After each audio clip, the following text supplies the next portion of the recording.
उस तालाब में से एक चुड़ैल निकलकर जग्गी के सामने आ गई। जग्गी तुरंत डरते हुए तालाब से बाहर निकलकर घबरा कर बोला, कौन हो तुम? एक चुड़ैल। मैं बरसों से यहाँ तालाब के अंदर कैद थी, मगर अब मैं आजाद हूँ। बहुत सालों पहले मैं इसी जंगल में घूमती फिर रही थी।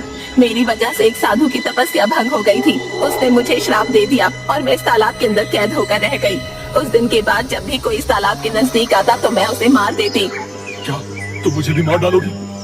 नहीं, मुझे तुम्हारी वजह से ही आजादी मिली है। मैं उस साधु के सामने बहुत रोई। आखिरकार उसे मुझ पर तरस आ गया। उसने मुझसे कहा कि जब भी कोई धूर्त व्यक्ति हाथ में सोने का कंगन लेकर अचानक इस तालाब में गिरेगा तो तुम इस तालाब से आजाद हो जाओगी। और देखो, मैं आजाद हो गई। बता क्या इच्छा है तेरी? मैं तेरी एक इच्छा पूरी करूंगी। यानी मैं जो कुछ भी मांगूंगा तुम उसे पूरा कर दोगे? हाँ, मैं उसे पूरा कर दूंगी, लेकिन सिर्फ एक ही इच्छा। उस सुंदर स्त्री की बात सुनकर जग्गी बड़बड़ाता हुआ अपनी आँख से बोला,